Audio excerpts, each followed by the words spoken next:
오늘 말씀의 제목은 부활을 믿는다는 것이란 제목으로 말씀을 나누겠습니다. 20장부터는 요한이 예수님의 부활에 대해서 기록을 하고 있습니다.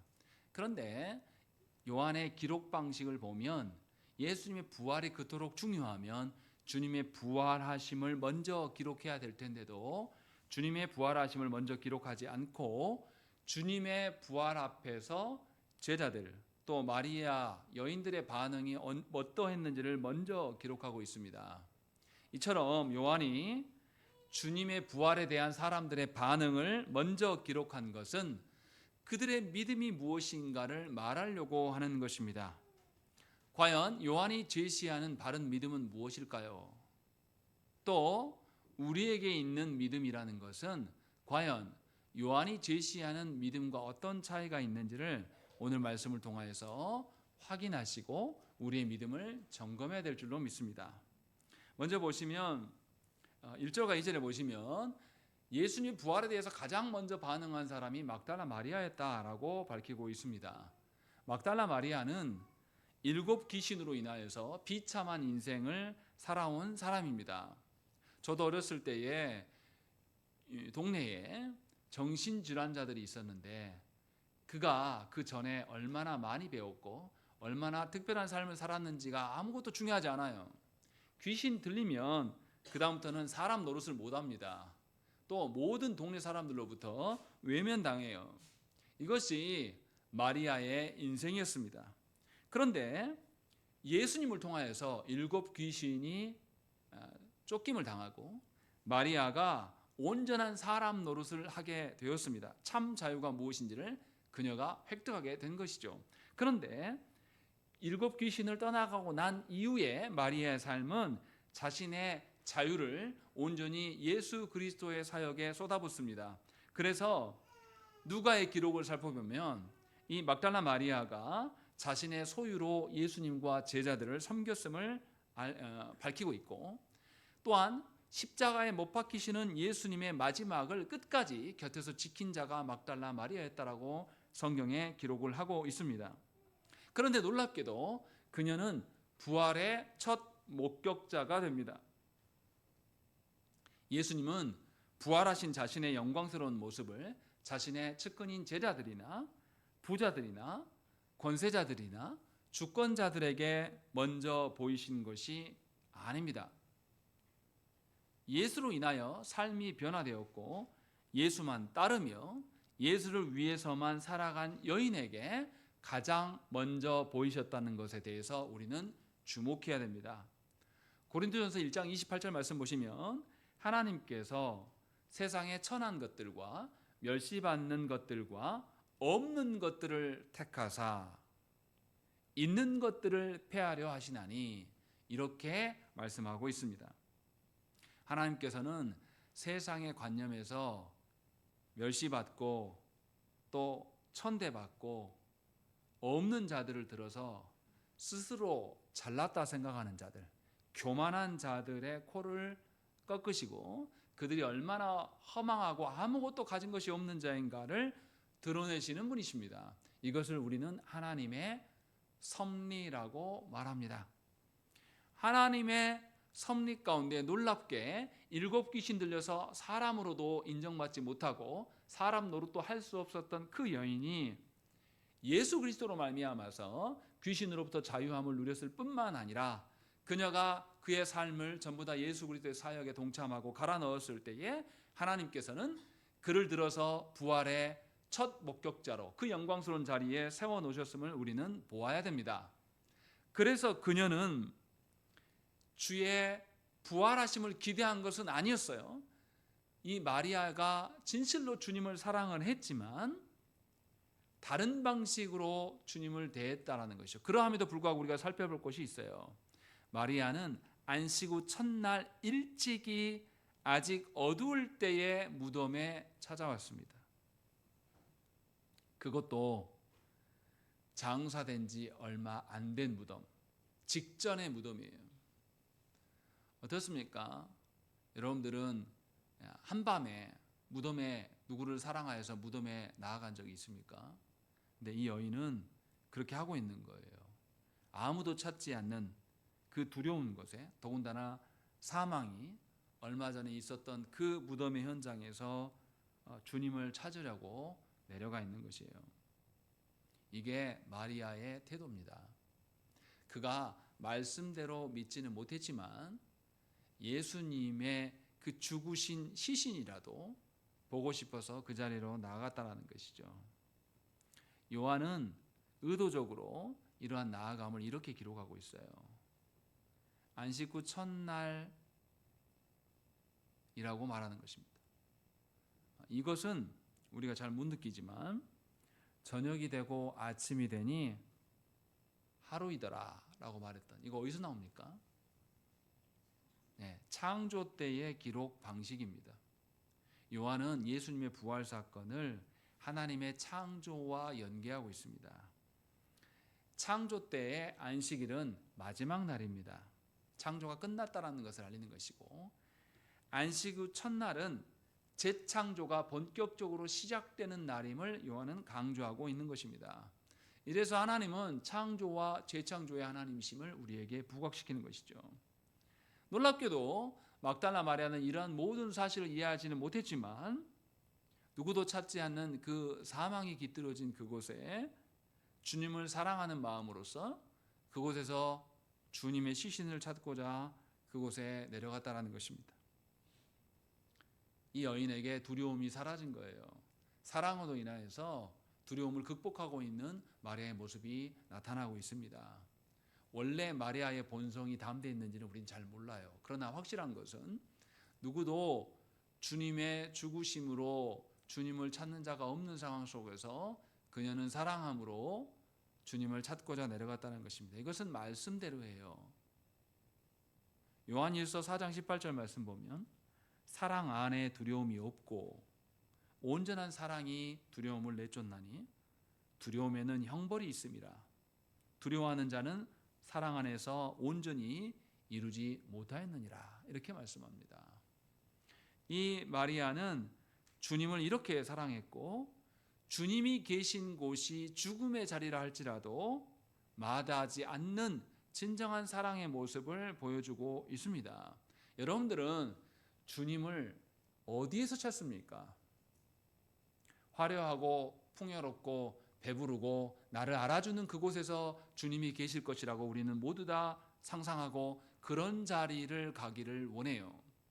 교회 와서도 성도들이 나를 알아주고 나를 따뜻하게 대해주고 나에게 미소 짓기를 원하는 것이 우리의 삶의 태도입니다. 그러나 주님을 진정으로 사랑하는 자라면 주님이 계신 곳이 음부와 같은 곳이라고 할지라도 그것으로 가는 것이 사랑하는 자의 합당한 태도입니다. 과연 우리는 주님을 사랑합니까? 예수를 믿으면서 조그만 불편함이 있어도 우리는 푸념합니다. 내 일상을 살아가면서 조그만 내 기대대로 되지 않아도 우리는 인상이 달라져요. 이것은 하나님께서 우리를 다스리신다는 하나님의 섭리를 부정하는 것입니다. 예수 믿으면서 평생 우울 모드로 살아가는 분들이 있습니다. 하나님의 은혜는 울면서 오는 것이 아니에요. 하나님의 은혜는 감사와 기쁨에서 드러나는 것입니다. 하나님의 다스리심을 인정하는 자는 자신의 뜻대로 되어지지 않는 자신의 일상 속에서도 하나님의 뜻대로 되어지기에 기뻐할 수 있는 것이고, 그래서 그의 삶의 태도는 항상 감사와 밝음으로 드러나게 되어 있는 것이에요. 과연 여러분들의 표정은 어떠합니까? 여러분들의 일상에 대하는 태도는 어떠합니까? 하나님께서 쌍둥이를 주셔서 두 애를 한 해도 키우기 힘든데 무려 세 애를 키우니까 감당하기 힘들어서 하루하루가 지긋지긋하십니까?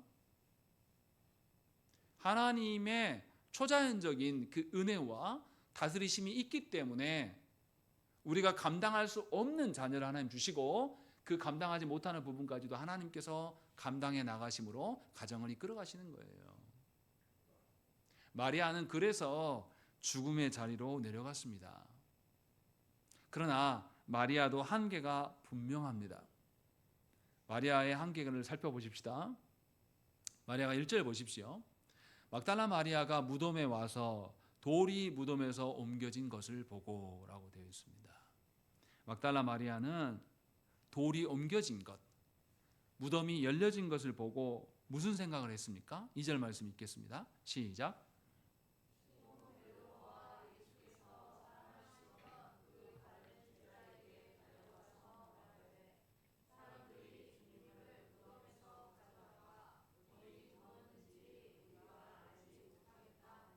예, 막달라 마리아는 돌이 옮겨진 것, 무덤이 열려진 것을 보면서 무슨 생각을 하냐면 예수님의 시신이 도난당했다, 이렇게 생각을 한 겁니다. 아마도 막달라 마리아는 유대인들을 의심했을 것입니다. 빌라도로부터 2번이나 예수님이 죄가 없다고 확인받았음에도 불구하고 유대인들은 빌라도를 계속 부채질하면서 옆구리를 찔러서 예수님을 십자가로 처형시켰던 자들입니다.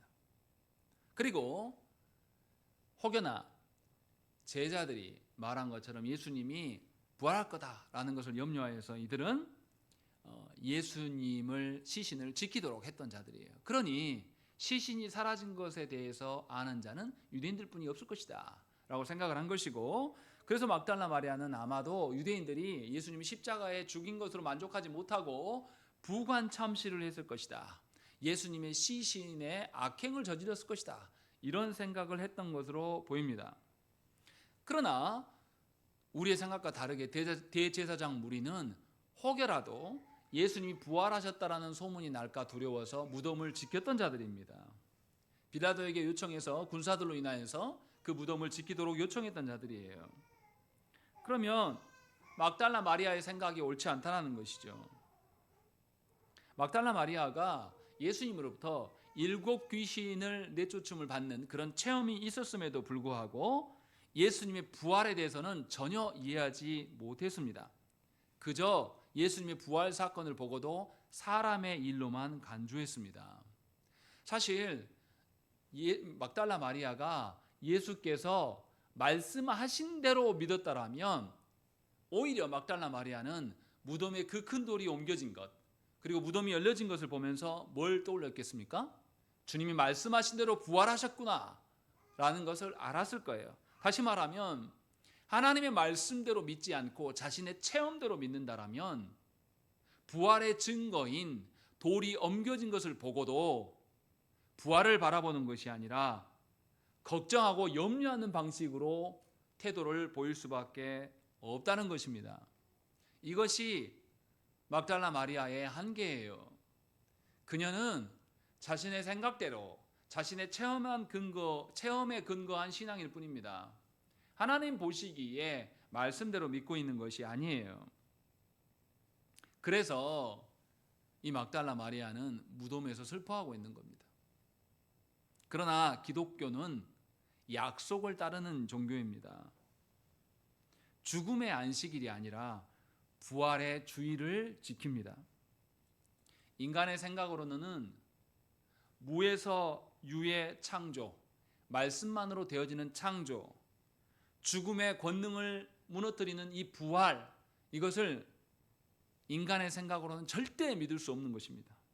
그래서 하나님께서는 택자들에게 말씀을 통해 믿으라 명령하시고 이 말씀을 깨닫게 하기 위하여서 성령 하나님을 보내셔서 말씀으로 믿게 하시는 하나님이시라는 것이죠. 그래서 기독교는 계시의 종교입니다.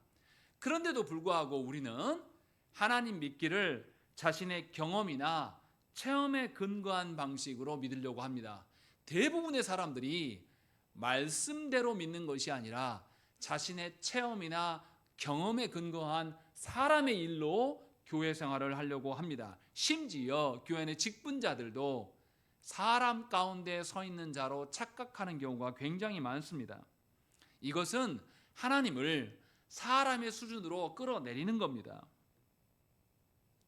그래서 하나님의 역사와 하나님의 신비를 알 수가 없어요. 그래서 사람들 가운데 유행하는 신비를 쫓는 겁니다. 아말감 이빨이 금이빨로 바뀌고, 누가 못 걸었던 사람들이 일어났다더라, 어떤 암이 치료되었다더라, 이런 방식으로 사람의 체험이나 사람의 어떠함으로 하나님의 일하심을 평가절하하는 것이 체험에 근거한 신앙입니다. 굉장히 위험한 거예요. 그래서 막달라 마리아는 부활의 첫 목격자임에도 불구하고 부활하신 주님의 현장 앞에서 슬퍼하고 있는 겁니다. 얼마나 이게 모순적인 겁니까? 저와 여러분들도 말씀대로 신앙생활을 하는 것이 아니라 여러분들의 경험과 처지대로 신앙생활을 하면 여러분들은 복음의 증거자가 아니라 복음 앞에 위선자로 모순된 복음을 전한 자로 서 있을 수밖에 없다는 것입니다. 그래서 마태와 마가는 주님의 부활을 천사들이 전한 말씀으로 먼저 시작을 합니다. 사실 천사들이 전한 것이 아니라 궁극적으로 부활하신 주님이 말씀하신 것을 전한 것이죠. 그러니 오늘 본문에서 우리는 뭘 봐야 되냐면 말씀대로 믿는 것의 소중함이 무엇인지를 깨달아야 됩니다. 요한은 이것을 부각하고 있습니다. 또 보십시다. 마리아만이 아니라 베드로와 요한이 어떠한 사람인가가 3절부터 나와요. 막달라 마리아부터 예수님의 시신이 없어졌다는 소리를 듣자 베드로와 요한이 무덤으로 달려갑니다. 그런데 누가 먼저 도착합니까? 요한은 자신을 요한이라고 말하지 않아요. 그냥 다른 제자라고 말합니다. 누가 먼저 갔습니까? 요한이 먼저 도착을 했습니다. 그런데 이상한 구절이 나와요. 4절과 5절 말씀 함께 읽겠습니다. 시작.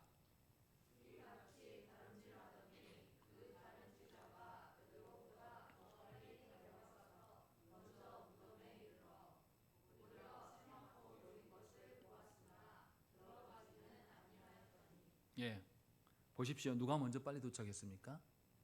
요한이에요. 그런데 요한은 빨리 도착했지만 세마포가 있는 것을 보고, 세마포는 뭐냐면 예수님이 시신을 쌓았던 천이에요. 그런데 예수님이 시신을 쌓았던 천이 다 풀어져 있는 것을 보면서도 무덤에 들어갔습니까? 들어가지 않았습니까? 들어가지 않았습니다. 그러나 베드로를 보십시오. 베드로는 더 늦게 왔습니다. 그런데도 6절에 뭐라고 합니까? 따라와서 무덤에 들어가 보니 세마포가 놓였다라는 것이죠. 요한과 베드로가 전혀 다른 신앙의 색깔을 갖고 있는 것을 우리가 알 수 있습니다. 요한은 베드로보다 빨랐어요. 그러나 요한은 죽음이 깃들어진 무덤에 못 들어갑니다. 베드로는 요한보다 반응은 늦어요. 그런데 베드로는 용감하게 그 무덤에 들어가는 것이죠. 무슨 말을 하려고 하는 겁니까? 예수에 대한 뜨거운 사랑과 열정은 요한이 뛰어나서 더 빨리 갔을지 모릅니다. 그런데 주님을 사랑한 만큼 자신의 삶으로 실행하는 자는 누구냐면 베드로입니다. 이것은 성경대로 먼저 된 자가 나중되고 나중된 자가 먼저 되었다라는 것의 실현이에요. 더군다나 베드로는 어떤 사람입니까? 누구도 가보지 않은 길을 걸어가는 사람이에요. 그래서 베드로는 어떻습니까? 물 위로 걸어오시는 예수님을 보면서 나도 물 위를 걷게 해달라고 주님께 요청했던 그런 사람입니다. 쉽게 말하면 주님의 말씀하신 바가 있으면 그대로 살아보려고 하는 사람입니다. 그것이 희생일 따르든지 그것이 문제가 생기든지 간에. 그러나 요한은 어떤 거냐면 남이 걸어간 길이 아니면 가지 않는 사람입니다. 여기서 보십시오. 베드로가 믿음으로 인한 담대함을 보이니까 그 무덤에 있는 것이 무엇인지 더 명확히 드러나는 겁니다. 베드로가 그곳에 들어가니까 세마포만 보인 게 아니라 7절 보십시오. 또 머리를 쌌던 수건은 세마포와 함께 놓이지 않고 딴 곳에 쌌던 대로 놓여 있었다. 이것은 베드로가 발견한 것이죠. 이것을 기록하고 있는 것입니다. 이처럼 믿음의 담대함은 연약한 신앙을 가진 자들에게 길을 열어주는 놀라운 그런 능력이 있는 겁니다. 그런데 중요한 것은 그게 아니에요. 이것은 우리끼리의 차이 나는 정도입니다. 베드로와 요한도 어떻습니까? 주님에 대한 사랑의 한계가 분명해요. 생각을 해보십시오. 예수님의 시신이 도난당했다. 예수님의 시신은 어떤 상태입니까? 십자가에서 매달려서 찔러서 물과 피가 다 빠진 상태예요. 그러면 시신이 온전하겠습니까? 아니면 시신이 다 해지고 썩어가기 시작하겠습니까? 썩어가고 있을 거고 냄새 날 거란 말이에요. 근데 시신이 훔치는 사람들이 시신을 훔칠 때 세마포를 다 풀러갖고 훔쳐가겠습니까? 그건 말도 안 되는 거죠. 싸져 있는 상태에서도 아마 썩어가니까 진물이 막 흐를 거예요. 아마 다른 것을 덧대서 싸갖고 갈 겁니다. 그런데 무덤에 보니까 그게 아니에요. 세마포가 다 풀어져 있다는 거죠. 그리고 또 예수님 머리를 감쌌던 수건은 세마포와 함께 놓여 있는 것도 아니고 세마포가 다른 곳에 놓여 있다는 거. 이게 무슨 증거입니까? 사람들이 와서 풀렀으면 세마포 버린 곳에 예수님 얼굴 쌌던 것도 함께 거기 있었을 거예요. 한 자리에서 풀렀으니까. 그런데 예수님 부활하셨기 때문에 먼저 몸에 있는 세마포를 다 풀고 걸어 나가시면서 머리에 있는 것을 놨기 때문에 다른 곳에 있다는 증거예요. 지금 무슨 말 하는 겁니까? 요한은 세마포와 다른 얼굴을 감싼 수건은 뭐의 증거라는 겁니까? 주님의 부활하심의 증거라는 것이에요.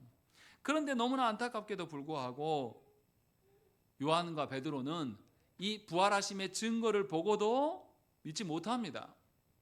그런데 요한의 기록이 더 이상해요. 8절 봐보십시오. 뭐라고 되어 있습니까? 우리 읽겠습니다. 시작.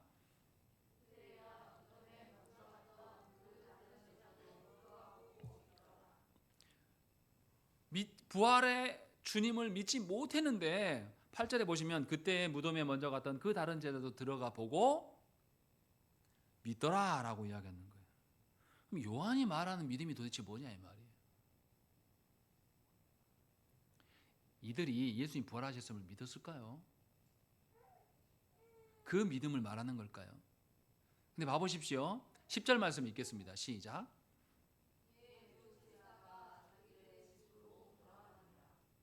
이것도 이상합니다. 8절 말씀대로 요한이 믿었다라면 뭐 해야 됩니까? 주님의 부활하심을 믿었다라면 뭐 해야 돼요? 부활하신 주님을 찾아야죠. 그거 상식 아닙니까? 그런데 뭐라고 되어 있습니까? 그냥 집으로 돌아간 거예요. 그럼 요한이 밝히는 이 믿음은 뭐 어떤 겁니까? 마리아가 말한 대로 시신이 도난당했다. 요 사실을 믿는 믿음이에요. 그러니까 생각을 해보십시오. 예수의 부활에 대한 증거를 보고도 지금 요한이 믿고 있습니까? 믿지 못하는 겁니까? 믿지 못하는 거예요. 또 예수께서 부활하시겠고 부활하신 이후에 나사렛에 먼저 가시겠다고 이미 말씀하셨음에도 불구하고 나머지 9명의 제자들은 부활의 현장에 보러 왔습니까? 안 왔습니까? 보러 오지도 않았고 믿지도 않고 있는 거예요. 요한이 지금 그래서 9절 말씀을 놓고 있는 겁니다. 9절 말씀 읽겠습니다. 시작.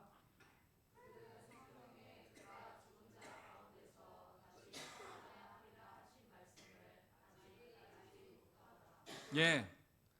이 베드로와 요한이 갖고 있는 그런 신앙의 상태라는 것은 말씀대로 믿은 게 아니에요. 그들은 증거를 보고 믿는 한계를 가진 자들입니다. 그래서 요한은 의도적으로 기록하고 있는 거예요. 예수님의 부활의 현장의 증거에도 오지 않는 제자들의 그 불신을 책망하면서 동시에 자신도 부활의 현장에 갔으나 말씀대로 주님의 부활을 믿지 않았기 때문에 세마포와 수건이 놓여 있는 것을 보면서도 주님의 부활하심을 믿지 않았다라고 자신을 책망하고 있는 구절이 8절과 9절과 10절의 말씀입니다. 이처럼 말씀대로 믿지 않고 자신의 체험과 경험에 근거해서 신앙하는 사람은 자신의 뜻대로 살아가는 자들입니다. 그래서 예수를 따르는 길로 가지 않아요. 예수님의 시신이 없어졌음을 보면 둘 중에 하나지 않습니까? 도난당했든지 부활하셨을 거지. 그럼 부활도 상정할 수 있을 텐데 이들은 그냥 집으로 가버렸습니다. 자기 생각에 옳은 대로 가버린 겁니다. 자기 길로 간 거죠. 이처럼 말씀대로 믿지 않는 사람, 자기 체험에 근거해서 증거를 보고 믿는 사람들은 결국 자기 길로 갑니다. 주님께서 걸어가신 그 길을 따라가지 않아요. 이러한 믿음은 참된 믿음이 아닙니다. 그런데도 우리는 하나님 앞에서 믿기 위하여서 수많은 증거를 달라고 요청합니다. 내 남편에 대해서 증거를 주십시오. 내 자녀에 대해서 증거를 주십시오. 그러면 내가 믿겠습니다. 이런 식으로 증거를 보고 믿음은 온당한 믿음이 아닙니다. 온당한 믿음은 하나님의 말씀을 통하여서 믿어지는 믿음이에요. 체험에 근거한 신앙은 자기 뜻대로 됐을 때만 알아듣는 겁니다. 그래서 체험에 근거한 신앙하는 사람은 자기 길로 걸어가요. 절대로 하나님의 뜻대로 걸어가지 않습니다. 자신에게 조금만 위험이 있으면 움츠러들고 자신에게 조금만 불이익이 생기면 기꺼이 하나님께 예배하는 것을 포기하는 것이죠. 여러분들의 신앙이 무엇인지, 여러분들의 믿음의 뿌리가 무엇인지를 잘 확인해야 됩니다. 성경을 통하여서 바른 믿음을 갖지 않으면 우리는 우리 뜻대로 살아갈 것입니다. 믿음의 뿌리는 우리가 보고 경험한 체험이 아닙니다. 믿음의 뿌리는 하나님의 말씀이고 이 말씀을 우리에게 적용시키기 위한 성령의 사역이 우리의 믿음의 뿌리인 것입니다. 그래서 참된 믿음은 삼위 하나님께서 주시는 것이지 우리가 발현시키는 것이 아니라는 것이에요. 그래서 우리는 하나님 주시는 은혜의 방편인 말씀과 성례와 기도를 존중하는 것입니다. 하나님께 모든 것이 달려있음을 성경은 분명하게 말씀하고 있는 거예요. 어떤 분들은 성령 체험을 못했기 때문에 저런다, 예수님을 제대로 못 만나서 저런다라고 말하는 분들이 있습니다. 그렇지 않아요. 성경을 알지 못하기 때문이에요. 성경대로 살려고 하는 의지가 없기 때문입니다. 여러분들의 믿음의 실체는 성경에 근거해야 됩니다. 하나님께서 일러주신 대로, 하나님께서 깨닫게 하신 대로, 하나님께서 가라고 하신 그대로 그 길을 걸어가는 자가 참된 믿음이에요. 그래서 베드로와 요한, 그 무덤으로 달려갔던 두 제자는 예수님의 부활의 증거를 보고도 자신의 길로 가버린 것입니다. 예수님의 그 부활하신 예수님을 찾고자 나간 것이 아니에요. 얼마나 이게 허망한 일입니까? 얼마나 이게 하나님께서, 예수께서 살아생전에 내가 부활하여서 나사렛에 먼저 갈 터이니 너희도 따라오라고 말씀하셨던 그 말씀이 얼마나 무색해지는 상황입니까? 주께서 말씀하신 대로 믿지 않는 자들은 이렇게 주님과 다른 방식으로 살아갑니다. 우리 중에도 그렇게 살아가는 이들이 참으로 많아요. 결단코 하나님의 말씀대로가 아니라 자신의 의지대로 살아가는 분들이 있습니다. 이것은 신앙이 아닙니다. 그래서 자신의 뜻을 절대 포기하지 못해요. 하나님의 뜻보다 자신의 고집이 더 센 거죠. 이것은 신앙함이 아닙니다. 하나님 앞에서 꺾이지 않는 자는 참된 신앙을 가진 것이 아닙니다. 하나님은 그런 우리를 너무나 잘 아셔요. 그래서 우리의 삶에 개입하시고 관여하시는 것이죠. 말씀을 주어도 믿지 않기 때문에 관여하셔서 이들이 하나님의 전능함을 체험하여서 말씀으로 돌아오라고 주신단 말이에요. 그런데 너무나 우리는 어리석게 뭐냐면 하나님의 관여하신 신비적인 기적의 현장에 그냥 머물러 있습니다. 또 자신의 뜻대로 되게 해달라고, 또 자신의 의중대로 자신의 삶이 되어져야지 나는 믿겠습니다 라는 그런 교만과 고집, 이것을 신앙이라고 말한단 말이에요. 아무리 놀라운 기적을 체험해도 기적의 주관자 되시는 하나님의 뜻대로 행하지 않는 것은 참된 믿음이 아닙니다.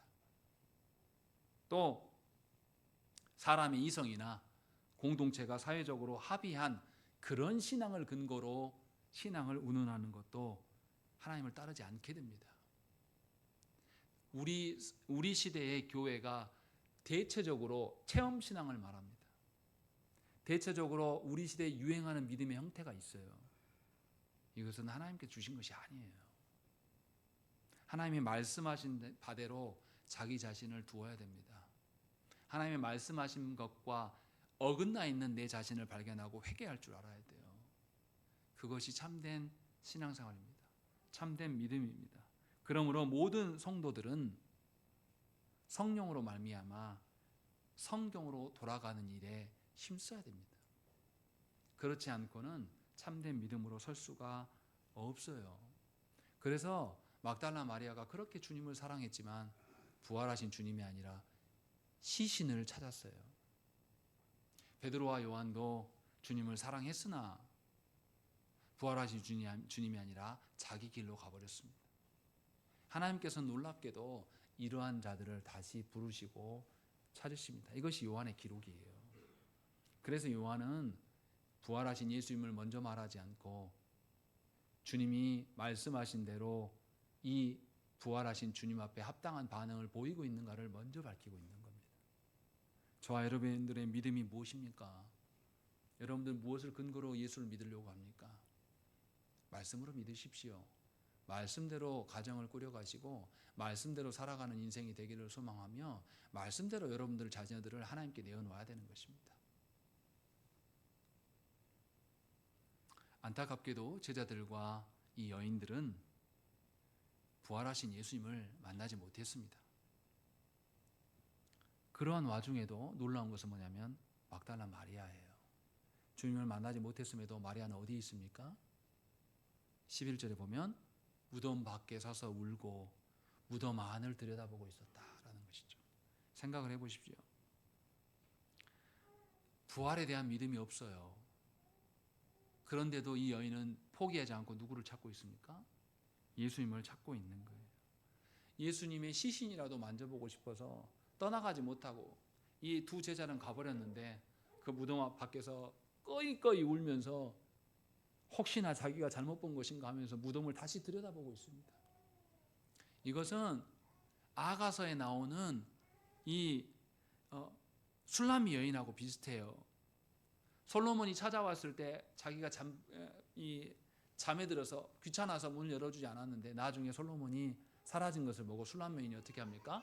옷을 벗은 채로 솔로몬을 찾아서 이 성 안을 떠돌다가 다른 사람들한테 해코지를 당해요. 그런데 술람미 여인은 밤새도록 이 사랑하는 사람을 찾아 헤맵니다. 막달라 마리아에게는 그것이 있어요. 그래서 막달라 마리아는 여전히 무덤에 있습니다. 하나님께서 이러한 막달라의 마음을 긍휼히 여기셨는지 어땠는지 정확하게는 모르겠습니다만 그랬을 것 같아요. 그래서 그 다음에 무엇이 있습니까? 12절에 보시면 흰 옷 입은 두 천사가 예수님의 머리와 머리맡과 발끝 자리에 서 있다라고 말씀합니다. 그리고 막달라 마리아는 하나님의 말씀을 전해줍니다. 뭐라고 말합니까? 13절의 말씀에 여자여 어찌하여 우느냐라는 것이죠. 이 말은 의미는 무엇입니까? 마리아가 울 필요가 있다는 것입니까? 없다는 것입니까? 너 지금 울 때가 아니야. 너 기뻐하고 감사할 때다. 이 이야기를 지금 알려주시는 것이죠. 그런데 마리아는 예수님이 부활하심을 천사들로부터 말씀을 들었음에도 못 깨달아요. 그래서 뭐라고 합니까? 자신의 뒤에 누가 계십니까? 예수님이 계심에도 불구하고 누구로 여겨요? 동산 관리자 정도로 여깁니다. 그런데 그 다음이 중요해요. 13절 말씀을 읽겠습니다. 15절 말씀 읽겠습니다. 15절 읽겠습니다. 시작.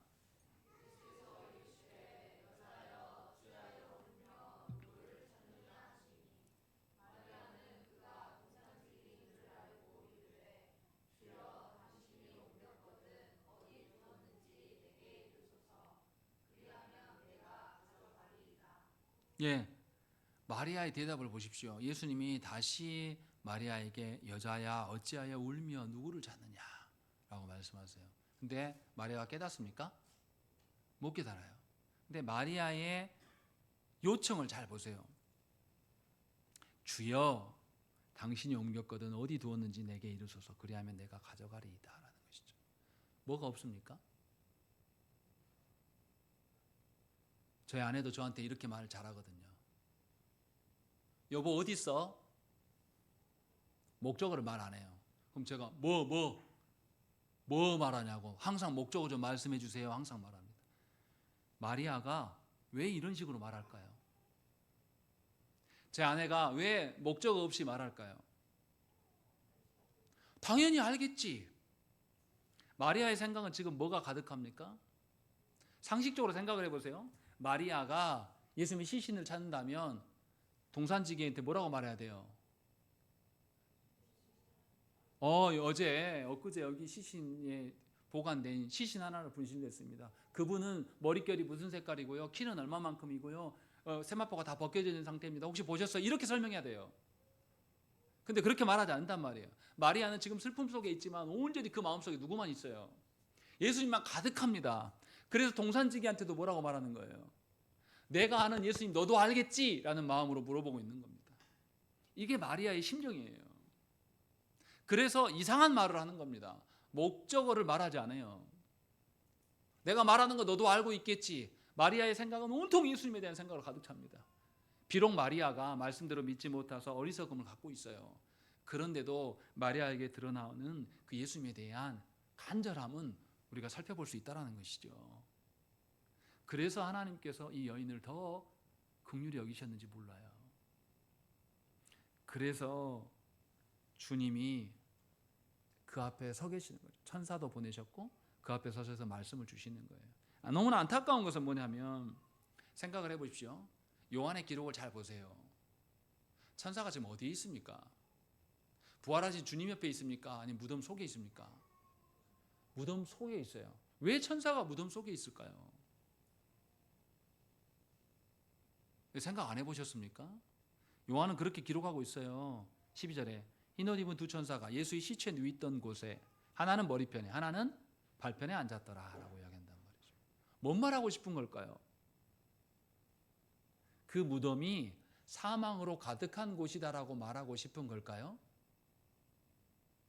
예수께서 부활하심으로 말미암아 사망의 권세가 끊어진 그 무덤의 현장이 바로 하나님 나라가 되었음을 선포하고 있는 거예요. 천사가 있는 곳은 하나님 나라라고 우리는 상정할 수 있습니다. 다시 말하면 예수께서 부활하심으로 말미암아서 전에는 사망이고 전에는 죽음이 음습한 그곳까지도 하나님 나라가 되어버렸다라는 것을 지금 보여주고 있는 거예요. 그러면 그 여인은 무덤가에서 우는 것이 아니라 하나님의 영광을 보고 하나님을 찬송하고 그 무덤의 사망의 자리를 기쁨의 자리로 전환해야 되는 것입니다. 이것이 부활 앞에 선 성도의 합당한 태도예요. 너무나 안타깝게도 마리아는 부활하신 주님을 말씀으로 믿지 못했습니다.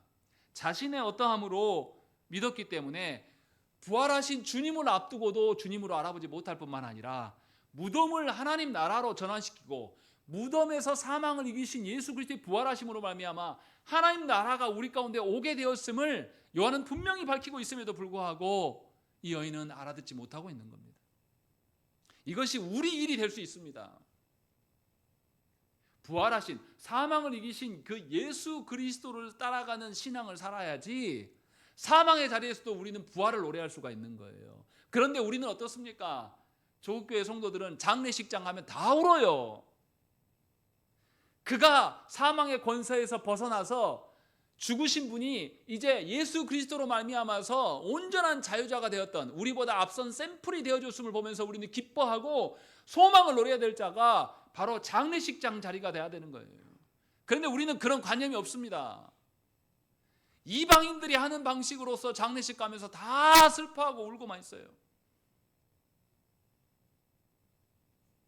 이것이 예수를 따르지 않는 증거인 것이죠. 본인들은 다 예수 믿는다고 말합니다. 그래서 우리는 결혼식도 지네들 좋아서 둘이 하는 거예요. 하나님 앞에서 하지 않습니다. 이게 우리의 실체예요. 최근에 제가 아는 목사님이 아버지가 돌아가셨어요. 저랑 나이도 갑이에요. 그래서 갔다 왔습니다. 굉장히 먼데 갔다 왔어요. 근데 일주일도 안 됐는데 어머니가 돌아가셨습니다. 이게 또 가자니 그렇고. 근데 또 목사님이 연락이 왔어요. 어머니 장례는 가족끼리 할 겁니다. 오지 마십시오. 그래서 제가 마음이 무거워서 장례가 한참 끝났는데 전화를 드렸어요. 목사님 마음이 어떠십니까? 처음 아버지 돌아가셨을 때 하나님께서 큰 위로를 주셨다. 그리고 어머니 곧 이어서 일주일도 안 됐는데 또 돌아가시니까 오히려 우리 감사 예배 드렸다. 두 분이 한 분을 보내고 슬퍼한 것이 아니라 그렇게 갈 수 있는 게 하나님의 은혜인 것 같다. 그래서 굉장히 기뻤다라는 거죠. 목소리가 실제로 밝으세요. 이게 사망 권세를 이기신 예수 그리스도를 믿는 자들의 합당한 삶입니다.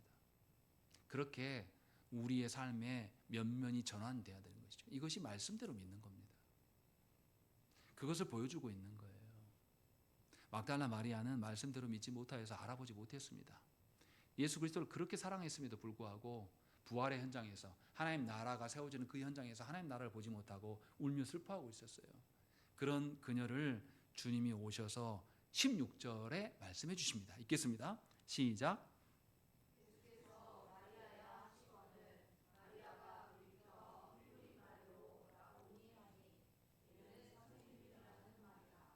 예수님이 처음에 마리아를 뭐로 불렀습니까? 여자여라고 부르셨어요. 그때는 마리아가 알아듣지 못했습니다. 그런데 그 다음에 뭐라고 합니까? 예수께서 마리아야라고 그녀의 이름을 불러주십니다. 성경에서 이름을 부르는 것은 뭘 의미합니까? 그 사람의 정체성을 밝혀주는 거예요. 하나님께서 우리 각자의 정체성을 밝혀주실 때라야 우리는 하나님을 알아볼 수 있습니다. 우리가 스스로 정한 정체성은 가짜예요. 내가 스스로 정해놓고 나는 내 인생은 이런 일을 하면서 이렇게 성공해서 사람들 앞에서 이렇게 누리고 살아야지, 이것은 여러분의 정체성이 아니에요. 저도 세상에 대한 열망이 있었던 사람입니다. 우리 부모님이 목회하고 우리 형도 목회하니까 내가 돈을 많이 벌어서 그분들을 좀 돌봐야 되겠다라는 그런 헛된 생각에 젖어서 그렇게 살아온 사람입니다. 그런데 하나님 그렇게 싫어하셔요. 그래서 하나님 깨닫게 하시고 하나님의 말씀의 봉사자의 길로 가기 위해서 모든 일을 막으시고 하나님께서 인도하셨어요. 막으실 때는 정말 죽을 것 같았습니다. 왜 하기 싫고 안 한다고 한 일을 계속 하게 하시는가? 제 생각을 못 버린 거죠. 말씀대로 하나님 믿지 않은 거죠. 하나님 앞에서 나의 정체성을 확인한 게 아니죠. 그래서 고집 부렸어요. 그래서 나이 먹고 늦게 신학교로 왔습니다. 이게 얼마나 어리석은 생각이고 인생을 돌아가는 겁니까? 이게 얼마나 하나님 앞에 고집 피우고 교만한 생각입니까? 그런 우리들에게 하나님은 우리의 이름을 불러주시면서 우리의 정체성을 확인시켜 줍니다. 그때라야 우리는 하나님을 알아보기 시작합니다. 마리아도 그랬어요. 그래서 마리아가 주께서 마리아야 라고 하면서 그의 정체성을 확증해 주시자 그때서야 여인이 라보니 라고 이야기한단 말이에요. 주님은 스승이시고 나는 순종해야 될 제자입니다 라는 것을 고백하기 시작해요. 그리고 이 여인이 17절에 이상한 말씀이 나옵니다. 주님이 뭐라고 말씀하십니까? 읽겠습니다. 시작.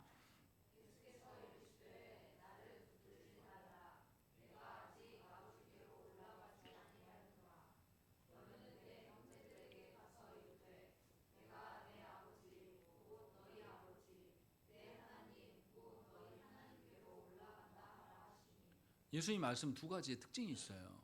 첫 번째는 뭐냐면 나를 붙들지 말라. 그 이유가 뭐냐면 내가 아직 아버지께로 올라가지 아니하였다라고 말씀하신다는 것이죠. 이거를 어떻게 봐야 됩니까? 예수님 부활하셨는데 여인이 예수님을 딱 손대면 부정해집니까? 그 말을 하고 있는 걸까요? 그렇게 해석하는 분들이 있어요. 그러면 우상 숭배하는 거랑 뭐가 다릅니까? 그런 의미가 아니에요.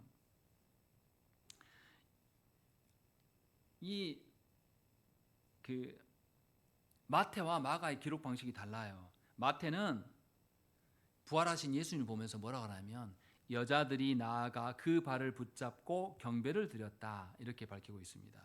누가는 예수께서 의심하는 제자들에게 뭐 하라고 하십니까? 만져보라고 하신단 말이에요. 근데 왜 요한은 반대로 써놨냐고요. 나를 붙들지 말라, 나 만지지 말라라고 이렇게 하시냐 이 말이죠. 이 의미가 정말 우리가 말하는 것처럼 미신적인 행동일까요? 예수님 그 말하려고 하시는 걸까요? 요한 사도는 다른 이야기를 하고 있는 겁니다. 이 마리아가 예수님 붙들려고 한 것, 이 마리아가 무덤에 계속 기웃거렸던 이유는 무엇입니까? 예수님을 하나님 이 땅과 하나님 나라의 왕으로 여긴 겁니까? 그저 땅의 사람으로 본 겁니까? 이 여인이 부활하신 예수님을 보고 붙잡으려고 했던 것, 분명히 붙들지 말라라고 이야기하거든요. 붙잡으려고 했던 것은 떠나가지 말라라는 겁니다. 다시 말하면 예수님이 이 땅에서만 계셔야 한다고 생각을 하는 거예요. 그러나 요한 사도는 분명하게 이야기를 했습니다. 예수께서 떠나가심은 우리 길을 복되게 하십니다라고 이야기를 해요. 요한복음 16장에서 우리가 말씀 본 것처럼 주님이 그 이야기를 하십니다. 다시 말하면 이 마리아의 한계는 뭐냐면 말씀대로 예수님 부활을 믿지 못했기 때문에 예수의 육체적인 인재만을 고집하고 거기에 열심을 냈어요. 그래서 예수님을 붙들려고 한 것입니다. 예수께서 부활하심은 이 제자들을 떠나가셔서 승천하셔서 하나님 보좌 우편에 앉으심으로 말미암아 보이는 세상과 보이지 않는 모든 권세를 가지시고 다스리려고 하는 그것이 예수님의 부활의 목적입니다. 그렇다면 우리는 예수께서 우리를 떠나가심으로 말미암아 보이는 세계와 보이지 않는 모든 세계의 권세를 가지신 왕으로 등극하시고 예수 그리스도께서 다스려 주심을 우리는 존중하면서 찬양하는 것이 우리의 합당한 태도여야 되는 것이에요. 주님이 내 삶에 관여하지 않으시고 멀리 계시고 주님이 가셔야 될 게 가게 하시는 것, 이게 합당한 거란 말이죠. 예를 들면 이런 거예요. 여러분들 이재명 대통령 길 가다가 만났다고 해보십시오. 이재명 대통령이 막 바쁜 와중에 밥 먹으러 왔는데 식당에서 같이 만났어요. 그럼 여러분 어떻게 해야 됩니까? 너무 반가워 하면서 경호원들이 있는데 막 달려가서 손 잡으려고 하면 경호원들이 내비둡니까? 아니죠. 이재명 대통령 반가워도 시간을 뺏으면 안 돼요. 왜요? 나라의 대소사를 하는 일이기 때문에 내가 아는 척하고 하는 시간보다는 얼른 가셔서 얼른 국정을 보십시오 하고 떠나보내는 것이 국민의 합당한 태도예요. 근데 미련한 사람은 자기만 알아주라고 하는 거예요. 이재명 대통령이 전에 대통령들과 다르게 뭐 합니까? 지역마다 돌면서 지역의 현안들을 들어요. 그런데 이재명 대통령을 이장처럼 생각하면서 아니 우리 동네에 무슨 일이 있는데 이게 안 됩니다 이런 말 하면 이재명 대통령이 들어줍니까? 그거는 나한테 하지 마시고 지자체장들한테 하십시오 하고 그냥 건너뛰어요. 그만하시라고. 우리는 예수 그리스도를 어떻게 여겨야 되는지 생각을 해봐야 됩니다. 주께서 말씀하신 대로 주님이 부활하시고 하나님 우편에서 왕이 되실 것들을 생각한다면 주님의 다스리심을 존중하며 우리를 떠나가심에 대해서 기꺼이 기뻐해야 되는 거예요. 그리고 우리의 마음과 생각이 어디를 향해야 됩니까? 하늘을 향해 있어야 됩니다. 하늘에 계신 그 주님을 바라보면서 이 땅에, 그렇다고 해서 주님이 우리를 외면하시는 분이 아니거든요. 마리아는 이것이 없었던 거예요. 그래서 자신의 삶에 주님을 잡아두려고 한 겁니다. 수많은 예수 믿는 사람들이 하나님을 자신의 삶에 붙들어 놓으려고 합니다. 자신의 가정에, 자신의 새끼들에게, 자신의 일터 위에 이것만 하나님의 역사라고 생각을 하는 거예요. 하나님은 그렇게 하시지 않으시고도 우리를 떠나가시면서도 우리를 보존하고 지키실 수 있는 전능하신 하나님이에요. 말씀으로 마리아가 이것을 알았다라면 주님의 왕되심을 인정하면서 주님의 성천을 고대했을 겁니다. 그리고 그것을 찬양했을 거예요. 또한 부활의 목적은, 예수께서 부활하시는 것은 세상에서 승리하는 것이 목적이 아니에요. 주님은 하늘에 오르셔서 약속된 나라를 오게 하시고 그 나라의 왕이 되시는 것이 주님의 목적입니다. 참으로 우리가 하나님 앞에서 예수를 바르게 믿는 자라면 하나님 나라를 기대하며 살아갈 것입니다. 이 땅에서 교회가 정권을 잡고 이 땅에서 교회가 권세를 잡지 않아도 돼요. 이 땅과 보이지 않는 하나님 나라와 모든 권세가 누구에게 있기 때문에, 예수 그리스도에게 있기 때문에 우리는 예수 그리스도의 왕 되심만을 인정하면 되는 것입니다. 이것이 교회의 본분이다 그러는데, 교회가 언제부터 정치권과 결탁하면서 자기의 힘, 세력을 가지고 정치권에 기웃거리면서 있어요. 다음 주에도 22일 날에도 금남로에서 대보를 한답니다. 교회가. 이따 광고 시간에 말씀드릴 텐데, 교회가 할 일입니까? 교회가 세상 권세 잡고 세상에서 떵떵거리는 것이 교회의 본분입니까? 저와 여러분들이 왕 되지 않아도 예수 그리스도께서 왕이십니다. 예수 그리스도께서 왕이셔서 우리를 다스리시고 우리의 삶을 지탱하시고 지키신단 말이죠. 그것을 존중하는 것이 그리스도인의 교회에 합당한 본분이 될 텐데, 어찌된 영문인지 우리는 이 땅에서 리더가 되기를 원해요. 대가리가 되기를 원합니다. 우리 자녀들도 대가리가 되지 못하면 우리는 힘들어합니다. 슬퍼해요. 이것은 하나님의 섭리를 부정하는 겁니다. 우리 자녀가 원하는 학교에 가지 못하고, 우리 자녀가 남들 보란 듯이 좋은 직장에 가지 못하고, 우리 자녀가 좀 더디게 갈지라도 하나님의 뜻이 있는 것을 발견하고 거기에서 하나님의 선하심, 하나님의 왕되심을 인정할 줄 알아야 되는 것이에요. 막달라 마리아는 그게 없었습니다. 마리아가 예수님을 사랑하지 않는 게 아닙니다. 사랑했어요. 그러나 그 사랑의 한계가 무엇인지를 요한은 분명하게 드러내 보이고 있는 겁니다. 더군다나 그 다음에 뭔 말 하십니까? 더 중요한 이야기예요. 주님이 이상한 이야기 하십니다. 너는 내 형제들에 가서 이르되 내가 하나님께로 간다, 올라간다, 이렇게 전해라 하면 끝나는 거예요. 근데 주님 그렇게 말씀하지 않죠. 뭐라고 말합니까? 내가 내 아버지 곧 너희 아버지 내 하나님 곧 너희 하나님께로 간다. 이렇게 말씀하고 있는 것이죠. 무슨 말을 하고 있는 겁니까? 예수 그리스도로 인하여서 우리 모두가 하나님의 자녀 되었음을 주님이 말씀하고 있어요. 육적 혈통에 따라서 그런 것이 아니라 그리스도로 인하여서 한 형제가 되었기 때문에 이제는 우리가 성부께 아버지라 부를 수 있게 된 것이죠. 예수님이 그러하신 것처럼 우리가 그렇게 되었음을 지금 말하고 있어요. 다시 말하면 성도된 자들에게 주님 뭘 절하는 거죠? 하나님 나라를 갈망하고 하나님 나라의 자녀로서 살아가라고 지금 말씀하고 있는 것입니다. 다시 말하면 주님의 부활하신 목적은 이 땅에 있는 것이 아닙니다. 하나님 나라, 하나님이 우리의 아버지 되심을 드러내고 우리가 하나님의 자녀로 살게 하심이, 이것이 주님의 부활의 목적임을 우리에게 알려주고 있는 것입니다. 그리고 놀랍게도 이 부활의 의미를 가장 먼저 전한 자가 제자들이 아니라 연약한 여인 마리아였습니다. 그냥 온전한 여인도 아니고 귀신 들렸었던, 사람들에게 무시받았던 이 여인이 놀랍게도 부활의 최초 증언자가 되었다라고 요한은 말씀하고 있는 것이죠. 이것이 하나님의 방식입니다. 자신의 연약함을 알고 자신을 부정하고 강하고 능력 있는 하나님께 의존하는 자에게만 하나님의 역사가 이루어지고 하나님의 강함이 드러나게 된다라는 것을 요한은 우리에게 알려주고 있는 겁니다. 하나님의 강함이 드러나는 방식은 주님의 부활이 드러나는 방식이에요. 이 땅에서 우리가 힘이 있고 권능을 받고 힘 있는 자들과 결탁되어지는 것이 우리가 힘을 누리는 것이 아니라는 것입니다. 그러니 저와 여러분들은 기억하셔야 돼요. 무엇보다 오늘 본문에서 가장 중요한 것은 여러분의 믿음이 무엇인가예요. 여러분의 믿음의 근간이 진심으로 주님의 말씀대로 따라가는 믿음인지 아니면 여러분들이 하고 싶은 대로 체험하는 믿음인지를 분별하시라는 것이에요. 여러분들의 뜻대로 되어지는 것을 보면서 기뻐하는 것은 여러분들을 섬기는 것이지 하나님을 섬기는 게 아닙니다.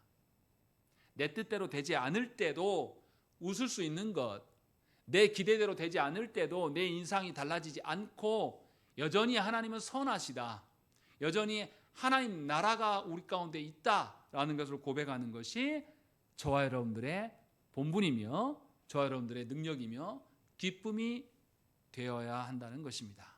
우리 함께 기도하시겠습니다.